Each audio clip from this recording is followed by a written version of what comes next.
magandang hapon mga kasari-sari test. Eto na naman si Ate Tintin.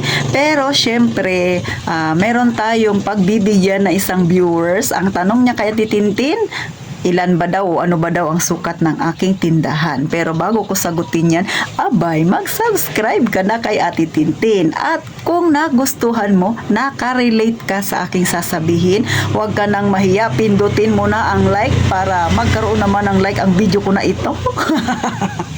At sa mga dating subscriber, maraming salamat po sa patuloy na pagsuporta kay Ate Tintin. Walang bitawan, huwag kang mag-unsubscribe ha. Please, sisi, brother. At syempre pa, tayo nang magchismisan.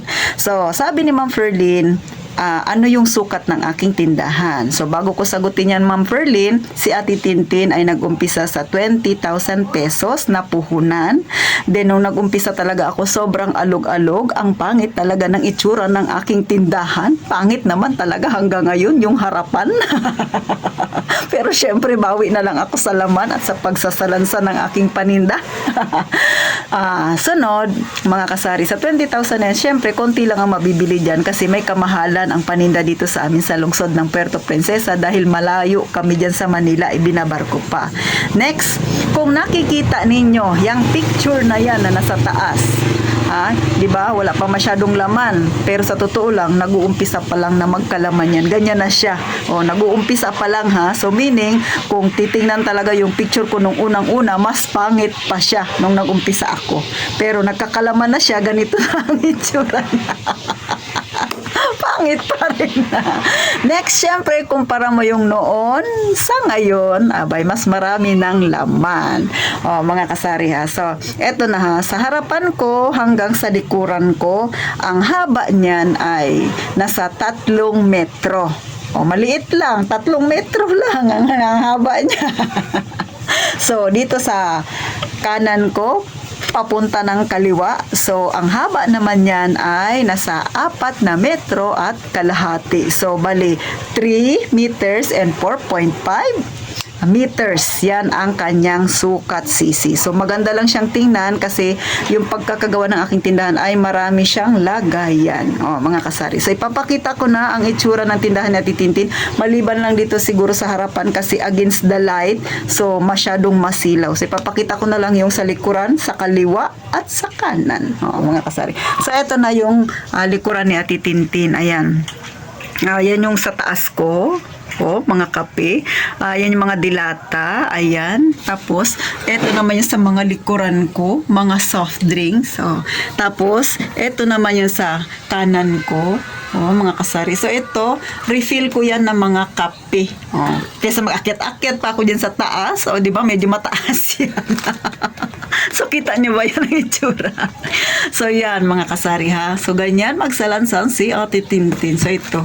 Then, dito sa may harapan ko, sa may baba, nandyan yung nakalagay yung aking mantika, asukal, flour, asin, na tagli-5, tagsa-10. O, syempre, dito sa amin, gaya ng sabi ko, repack is life. Kasi nga, yung mga tao dito, yung kanilang hanap buhay ay hindi naman ganun katataas ang mga sinasahod.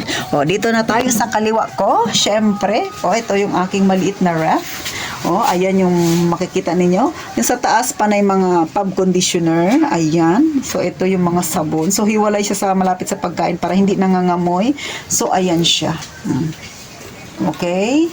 Kita nyo ba? Panay mga sabon. Yung sa taas ay mga school supplies. So, ganyan po ang itsura. So, lahat ay talagang pinaglalagyan ko siya. Ito yung mga shampoo, mga kasari. So, dito banda, may mga tubig pa ako dyan. So, ganyan ang itsura ng tindahan ni Ate Tintin. So, nakikita nyo yan? Ayan na yung aking higaan. Tapos, syempre, ayan na yung kama ko. So, ganyan ang itsura ng tindahan ni Ate Tintin. So, ayan na siya. So, sa baba, makikita ninyo mga soft drinks. Yan, mga ganyan. Yan, soft drinks yan. Tapos, may mga karton pa ako kasi may mga paninda pa ako dyan. So, sa labas, mayroon pa ako doon uling, mga nakasako. So, sa harapan naman ng tindahan ko, mga kasari, yung nakalagay ay uling na nakaripak na. Tapos, may tubig akong binibenta, yung pang display ko. Tapos, may mga chichirya dito sa labas. Tapos ito yung mga biskwit ko sa harapan. Then, mga display ng mga soft drinks na kung ano yung binibenta ko. May bigas na 3 kilo nakalagay sa harapan. Display lang din siya. At syempre, may tinapay tayo para makita nilang may binibenta ako. Then, mga candy. At syempre, yung aking siomay na sa harapan ko. Oh, ay, hindi ko pala mapakita sa inyo kasi against the light.